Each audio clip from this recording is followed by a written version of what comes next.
Արև տիրակալի մարդարադատ, մայր Աստվածուհու հզոր զավակ, երկնի ու երկրի արքա, դատերի վճռող արդարամիտ, դու դատում ես մարդուն, արև արդար դատաստանով, մարդուն, որին աստվածները բոլոր մերժում են ու ատում, հետապնդված մարդուն, արհամարված մարդուն, դու տանում ես կրկին քեզ մոտ ու պաշտպանում, և մարդը բերում է քեզ գինի ու հաց։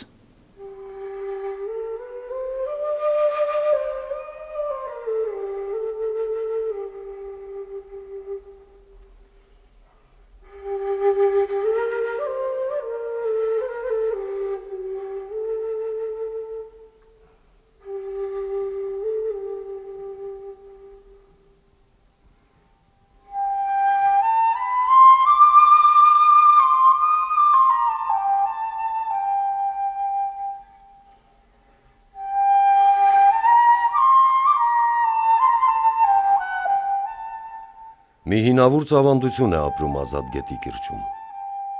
Սա պատմություն է միայնակյաց կույսի մասին։ Ասում են իբր տեղական իշխանի դուստրը, հարսնության գնալիս անսպասելի շրջապատվում է թշնամիների զորախմբով, որոնք լսելով կույսի գեղեցկության մասին ուզում էին առևանգել նրան։ Օրիորդը, չցանկանալով գերի ընկնել, խաչակնքում է երեսը և բարձրաձայն կանչելով Աստվածամոր անունը մտրակում է ձին գահավիժում վիթխարի ժայռից ցած։ Սակայն հրաշք է կատարվում, ասես հզոր հողմեր են գալիս ու գեղեցիկ աղջկան նժույգի հետ միասին անվնաս իջեցնում կիրճի հատակը։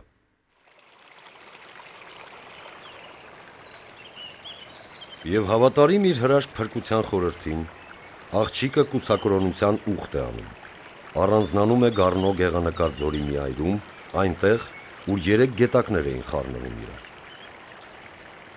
Դրանց սքանչելի կարկաչյունի տակ ինքն էլ մեղեդիներ եղանակում և չափածո ստեղծում, սաներ է հավաքում և ուսուցանում նրանց։ Ասում են նաև, ժամանակի սովորության համեմատ իր արվեստն ուսուցանում էր վարագույրի ետևում ծածկված։ Սրբուհի Մարամ, սափոր ոսկի և տապանակ կտակարանած, որզի վերուստս հացն կենաց պարգևեցեր քաղցյալ բնությանս, առ նա միշտ բարեխոսես, վասն քավության մեղած մերոց։ Սա հայոց գրականության մեջ հիշատակված առաջին բանաստեղծուհին էր, որն ապրում էր 8-րդ դարում և որի անունն էր Սահակ Դուխտ։ Այսպես ժամանակի մեջ միայոսում է իրականը լեգենդի հետ, և մեր օրերում էլ մարդիկ ցույց են տալիս քարայրը, ուր իր դպրանոցն էր բացել ճգնավոր կույսը։ Քարայրում աղբյուր կա։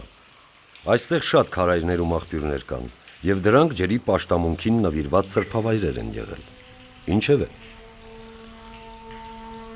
Պարզվում է, որ Ազատ գետի հովիտը պատմական բոլոր ժամանակներում ապաստան է եղել աշխարհիկ կյանքից հեռացածներին, և դրանց թվում խիստ շատ էին հանդիպում միայնակյաց կամ ճգնավոր կանանց կերպարներ։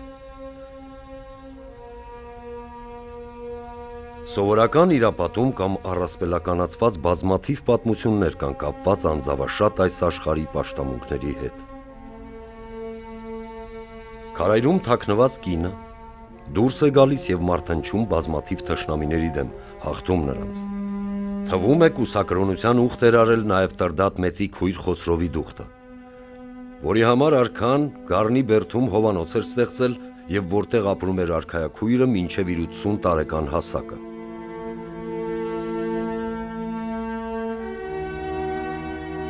Աղջոց կամ աղջկունց վանքի անվանումը ժողովուրդը բացատրում է Սուրբ Ստեփանոսի ծպտյալ կին լինելու հանգամանքով։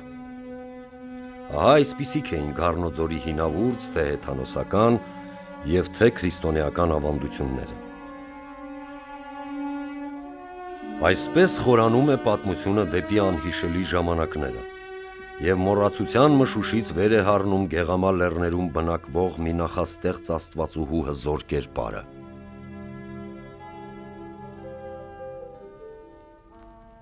Նա կույս է միայնակ, սակայն ծննդաբերող։ Նա ծնվում է համատիեզերական քաոսից, մյուս դեպքում երկնային ծովի ջրերից։ Նրանից են ծնվում երկինքն ու երկիրը, մյուս դեպքում լուսատուները եւ աստղերը, ողջ մեզ ծանոթ եւ անծանոթ աշխարհը։ Նա երկնային ու երկրային ջրերի արարիչն է եւ դրանց պահապան ուժը։ Նա հաճախ կերպ է լինում, հայտնվելով մարդկանց առջև որպես աննման կույս, որպես ձկնավիշապ, որպես ձուկ փայլուն։ Նրա անունը Գեղ է, այսինքն երևացող, տեսանելի, ի տարբերություն անդունդներում բնակվող անգեղ աստվածների։ Այդպես չորացած աղբյուրների ակերում բնակվում են չարագործ գիշերամայրերը, մինչդեռ զուլալ աղբյուրներում ապրում են գեղ դիցուհու հազարավոր դուստրերը, ջրի պարիկներ ու առվակի մորոտներ, ջրահարսերի մի ամբողջ աշխարհ։ Սրանք մեր հայոց նարերն են, գոյնարն ու նարեն, աստիգնարն ու նինարեն, որոնց անուններն այդքան հաճախ են հանդիպում հայ երգերի կրկներգերում, որոնք հանդիպում են նույնիսկ խեթական դիցական ցուցակներում, եւ սրանց հին հունական զուգահեռն են Ներեիդները, ծովի աստված Ներեոսի դուստրերը։ Սրանցից ամենահայտնին էր մեծազոր Աքիլևսի մայրը, Թետիս դիցուհին, Ահանա։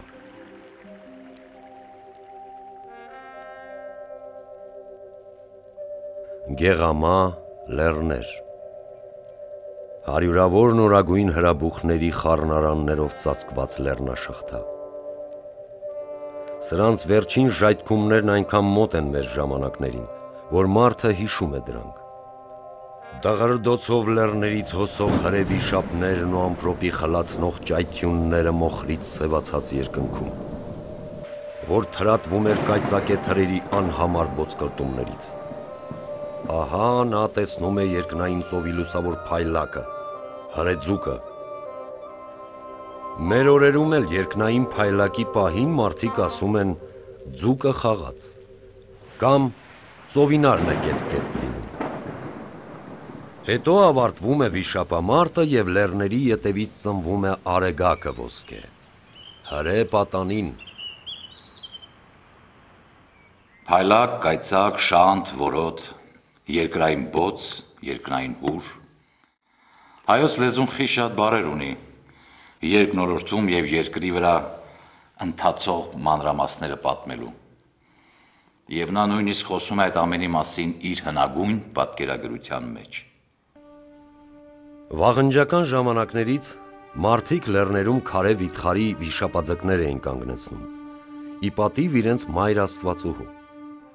Այդ կոթողներին ցլեր էին զոհաբերում։ Ասես հիմա էլ տեսանելի են մարդկային թափորները, որ երկնքից անձրև կանչելու նպատակով Արարատյան խորշակահար դաշտից բարձրանում էին լեռները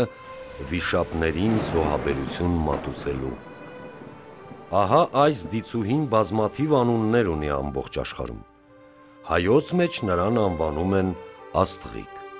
Սա արեգակի ծագին նախորդող աստղն է, Արուսյակը։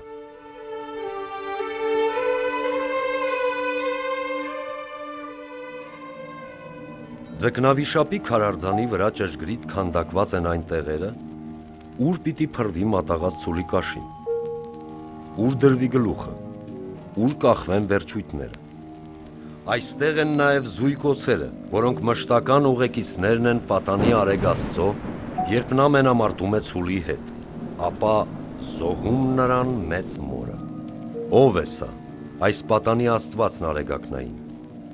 Սա երկնոլորտի այծ կայծակներին առաջնորդող հզոր խոյն է, որ տարվա ամիսների ցանկում հաջորդում է ձուկն համաստեղության։ Հայոց մեհեկան ամսին փոխարինում է հայոց Արեգ ամիսը։ Եվ հաջորդականության հենց այդ պահին, գարնանային գիշերահավասարի օրը, երբ խավարածրով անցնող արևը հատում է ձուկն համաստեղության վերջնասահմանը, մտնելով խոյի տիրույթը, սկսվում է նոր տարին։ Քանի որ հնագույն ժամանակներում հայերը տարին ոչ թե 4, այլ 2 մասի էին բաժանում՝ գարուն և ձմեռ։ Հայոց էպոսում ծովինարը, որը ձուկ է,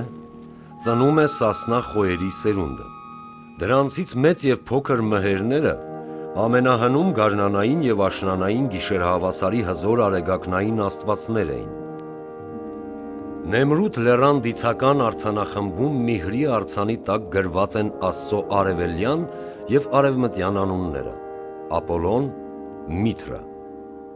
Հին Հունաստանում այս աստծուն նվիրված կոթողներ էին կանգնեցնում, որոնք պսակվում էին երկու ոլորուն եղջյուրներով ավարտվող խոյակով։ Դրանք կոչվում են հոնիական խոյակներ, այսինքն փոքրասիական հույների անվանումից։ Եվ սա ծագում էր խոյի հնագույն պաշտամունքից, որից էլ ծագում է նաև հայերեն խոյակ բառը, որպես ծածկ երկինքը պահող ճարտարապետական կարևորագույն տարր։ Գարնանային գիշերահավասարը նշանավորվում էր մի ծիսական գործով։ Դա խաղողի էտումն էր։ Այս օրերը հաջորդում են բարեկենդանին և պասին և համընկնում են ծաղկազարդին, որոնք միշտ մեծ ճոխությամբ էին նշվում հայոց աշխարհում։ Քեզի կուտամ ցորեն, քեզի կուտամ գարի, ջուր, արև, ինձի տուր բարի։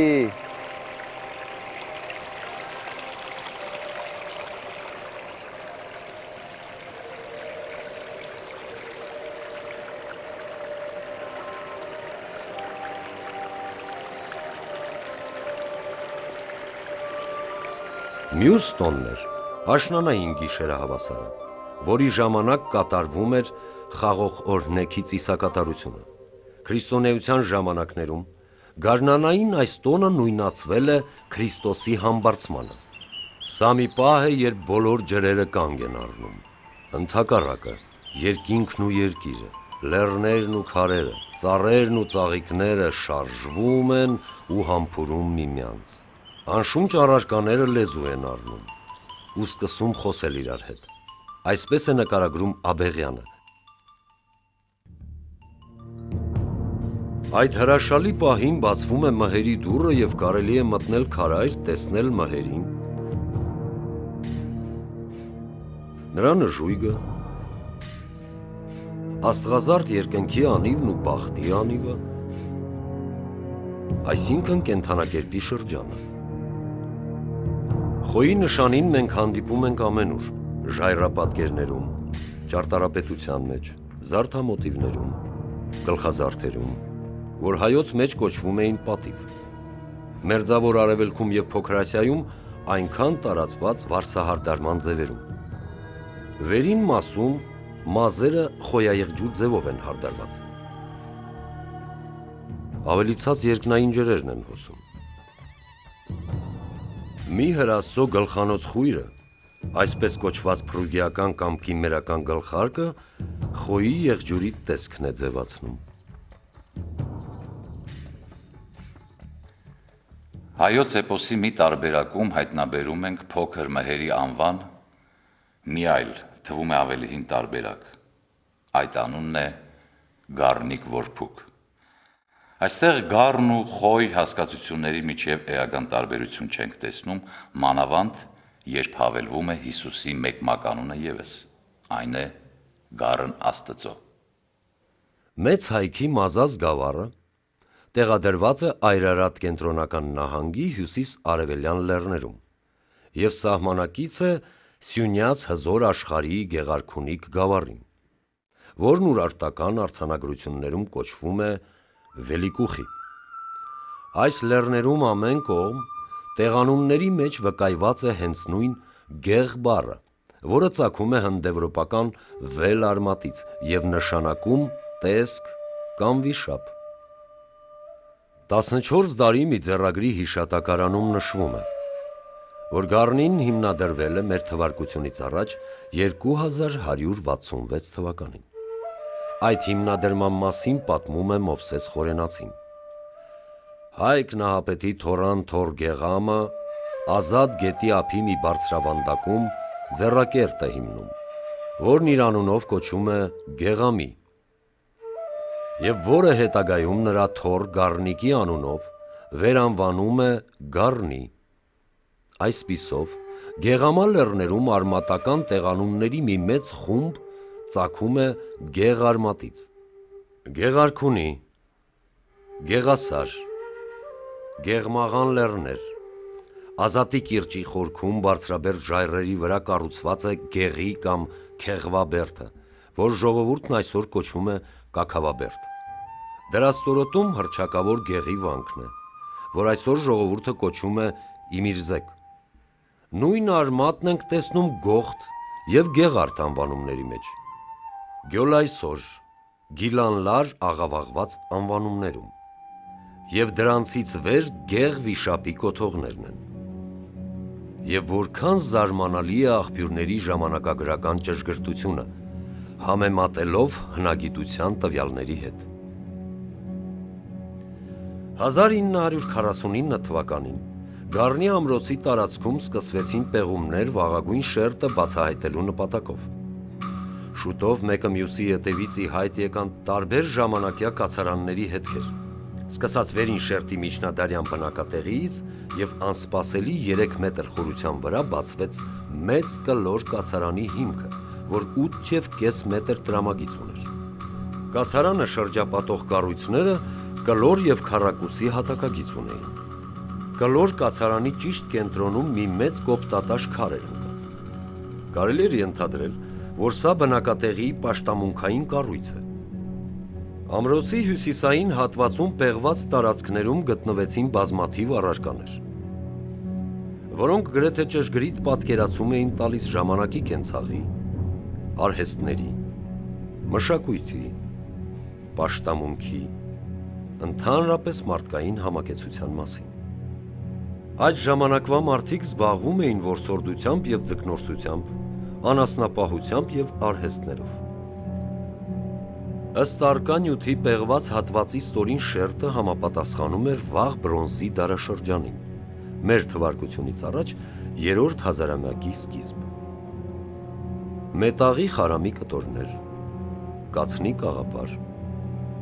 ամեն ինչ խոսում էր այն մասին, որ տեղում եղել է հնագույն մետաղաձուլարան, այսինքն խիստ զարգացած հասարակություն է ապրել Գեղամյան Գառնիում։ Կիկլոպյան պարիսպի առկայությունը վկայում էր տակավին այդ հնագույն ժամանակներում գերազանց պաշտպանված բնակատեղիի մասին։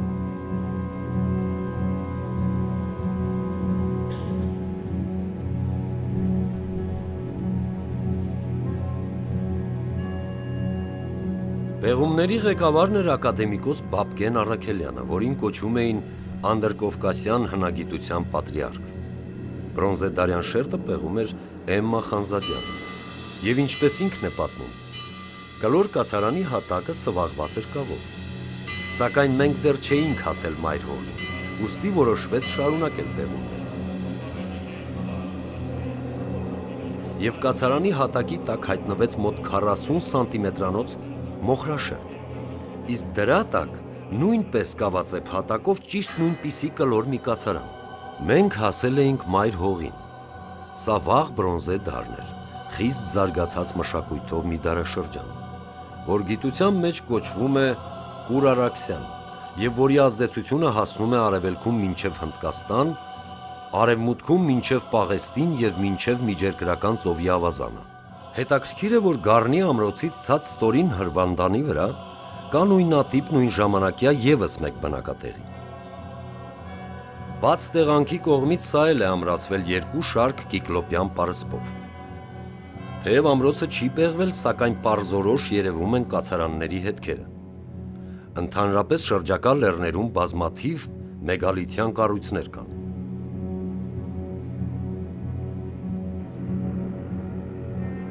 Մեկ կիկլոպյան ամրոց էլ կանգնած է Կաքավաբերդի մոտ։ Այս ամենը վկայում է Ազատի հովտի ժամանակին խիտ բնակեցվածության և բարձր զարգացածության մասին։ Հավանաբար, այն ժամանակ էլ հենց Գառնին է եղել տարածքի կենտրոնը, և դարձյալ հավանաբար այսպիսի տեսք է ունեցել բրոնզեդարյան բնակատեղին։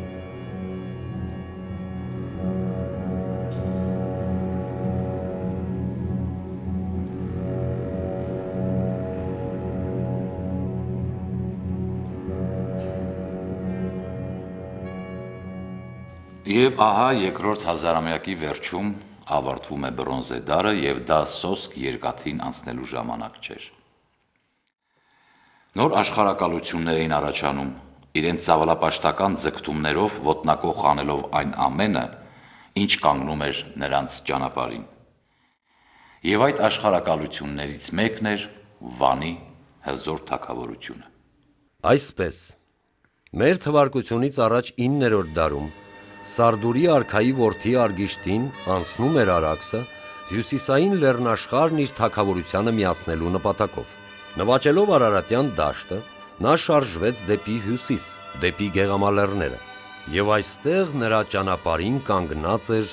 Գառնի բերդը։ Գառնիի հեթանոսական տաճարի պեղումների ժամանակ տաճարից հարավ բացվեցին պալատական շենքի դահլիճի օժանդակ տնտեսական կառույցների հիմքեր։ Դահլիճի հատակին խոշոր քարերի շարք էր, որոնք պահում էին երկու թաղերով լուծված խիստ ինքնատիպ առաստաղի կրող սյուները։ Պարզվեց, որ այդ խարիսխներից մեկը նման չէր մյուսներին, որոնք բազալտից էին, այս մեկը սպիտակ որցաքարից էր, և ինչպես պարզվեց պեղումից հետո, ժամանակին եղել էր վիշապաքար։ Վիշապաքարի գլխամասը կոտրված էր, այսինքն տեղի էր ունեցել պաշտամունքի պղծման գործողություն։ Այնուհետև նույն քարի մակերեսին գրվել էր սեպագիր արձանագրությունը։ Զարմանալի է, ինչն էր ստիպել հարթ բազալտի փոխարեն արձանագրել կոպիտ ծակոտկեն որցաքարը։ Բայց թողնենք, որ արքան ինքը խոսի իր մասին։ Խալդիի մեծությամբ Արգիշտին ասում է. «Գրավեցի երկիրը Գեառնյանի, երկիրը կառավարչի Սիլունի,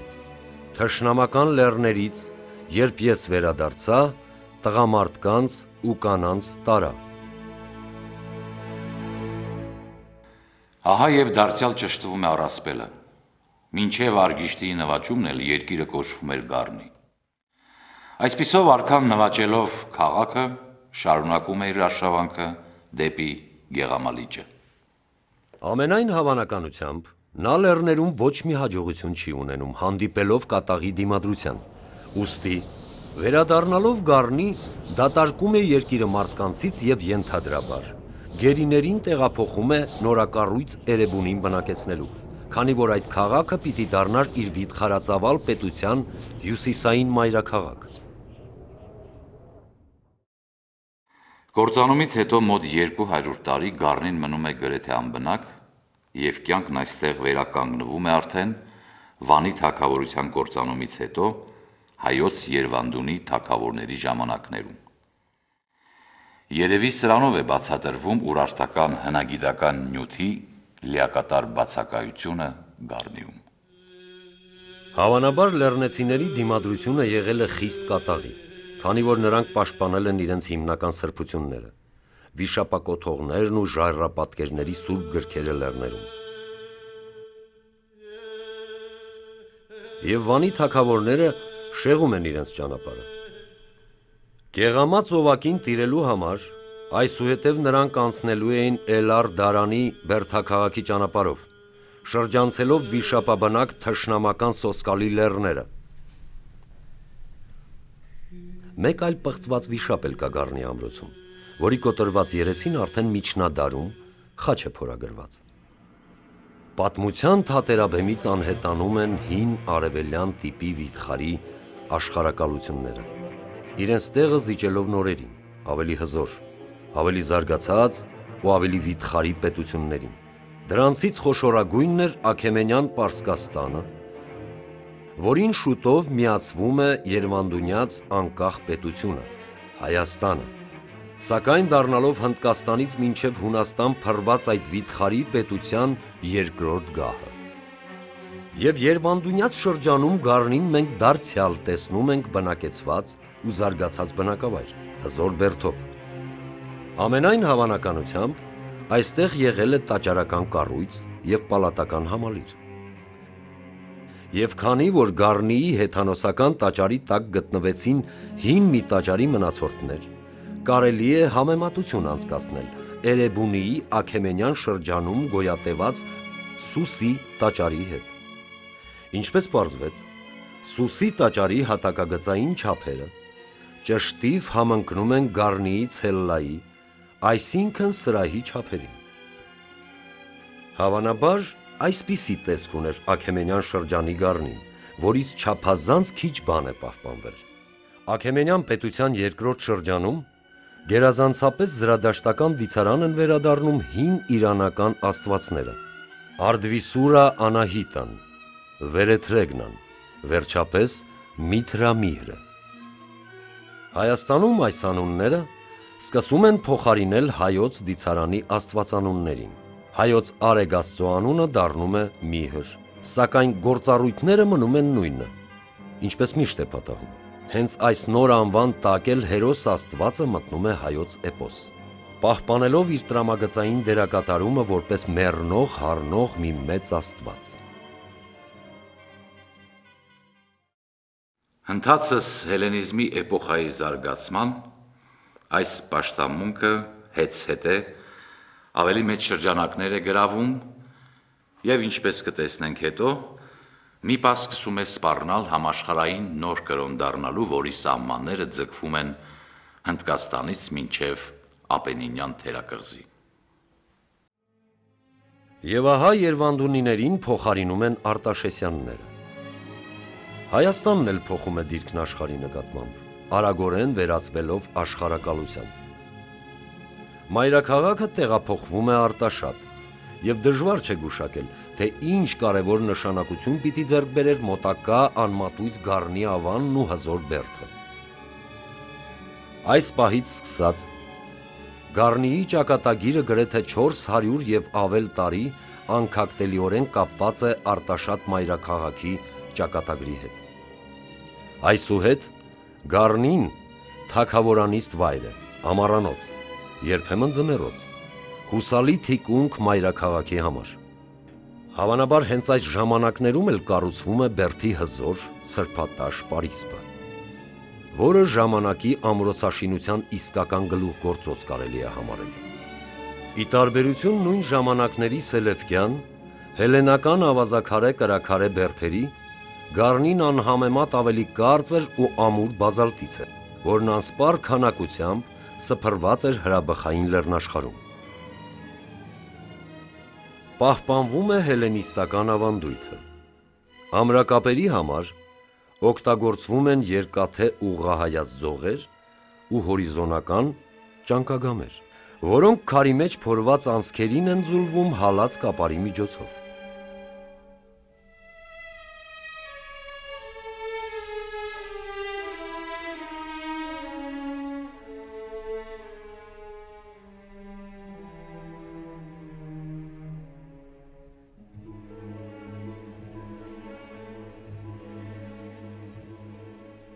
Հետագայում շատ ավելի կատարելագործված տեխնիկայով, շատ ավելի նուրբ կապերով պիտի կառուցվեր Միհր Աստծո տաճար հոյակերտը։ Այսպիսով,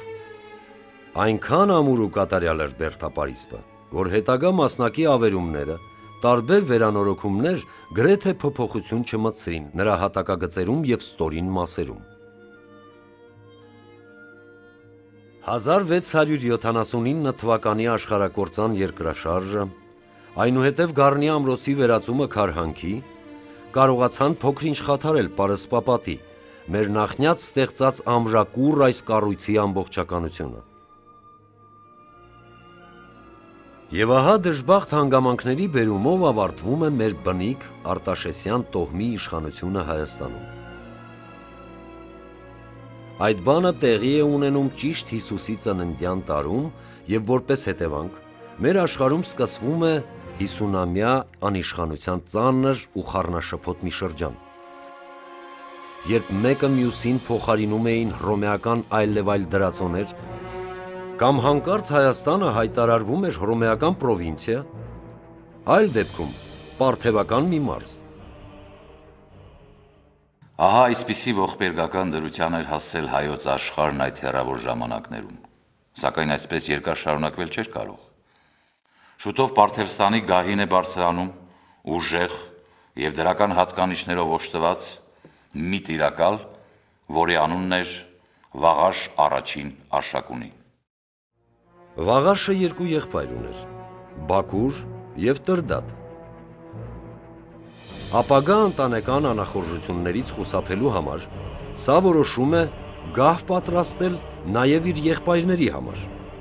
Սկզբնապես նա Մարաստանի թագը հանձնում է Բաքուրին, հաստատապես վճռելով հայոց թագն էլ հանձնել պատանի Տրդատին։ Թեև Հայաստանը գտնվում էր հռոմեական պրոտեկտորատի տակ, եւ այս որոշումը երկարատև ու ծանր պատերազմների դուռ էր բացելու Հռոմի եւ Պարթևստանի առջեւ։ Հայ ժողովուրդը մեծագույն ցնծությամբ ընդունեց Պարթև արքայազնին։ Ահա եւ Հռոմը, որ սառն անտարբերությամբ էր դիտել տարօրինակ գահակալությունները, անմիջապես գործի գցեց իր ռազմական բարդ մեքենան։ Հայաստան ուղարկվեց զորավար Կորբուլոնը։ Օգտվելով առիթից, որ վաղար շարքան զբաղված էր հեռավոր վրկանի ապստամբությամբ, նա առանց հապաղելու զորքերը մտցրեց Հայաստան։ Տրդատը դեռ արքա չէր, ու թեև փորձեց դիմադրություն կազմակերպել, սակայն չհաջողեց։ Կորբուլոնը գրեթե անարգել անցավ Արաքսը։ Բնականաբար հռոմեական ժողովրդի բարեկամ ու դաշնակից երկրի մայրաքաղաքը բացեց իր դարպասները եւ հռոմեական բանակը հանգիստ ձմեռեց Արտաշատում։ Բացվեց գարունը եւ փրկչական 59 թվականին հռոմեական բանակը դիմեց դեպի Տիգրանակերտ։ Սակայն հեռանալուց առաջ Կորբուլոն հռոմեացին իր անունը նշանավորեց մի տմարդի գործով, ինչպես պատմում է մեծ Տակիտոսը։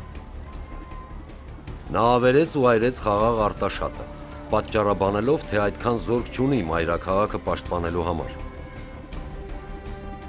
Նույն բախտին արժանացավ նաև Գառնին։ Հիմնահատակ ավերվեցին տաճարը, պալատական շենքերն ու օժանդակ կառույցները։ Տիգրանակերտում իմանալով վաղար շարքայի վերադառնալու լուրը, Կորբուլոնը շտապ հեռանում էր Սիրիա։ Եվ ընդդեմ հայ-պարթևական միացյալ բանակի Հայաստան են մտնում հռոմեական զորքեր Պետոս զորավարի գլխավորությամբ, որոնք անմիջապես մի փայլուն ջարդ են ուտում Վաղարշից։ Նրանք հեռանում են Հռանդեա սահմանային բերդը ձմեռելու համար։ Հայերն ու պարթևները պաշարեցին բերդը։ Շուտով տեղի ունեցավ ճակատամարտ, որը սոսկումով էին հիշում հռոմեացիների մի քանի սերունդներ։ Հայերը զինաթափում էին լեգեոներներին ու ետ խլում այն ամբողջն, ինչ թալանված էր Հայաստանից։ Սակայն հետո սկսվեց ամենասարսափելին։ Հռոմեացիներին անց էին կացնում լծի տակով, որ ստրկության նշան էր, ապա նոր միայն ազատ արձակում, եւ նրանք փախչում էին ամեն կողմ ասես կոտորածից։ Վաղարշի պահանջները սակայն չէին փոխվել։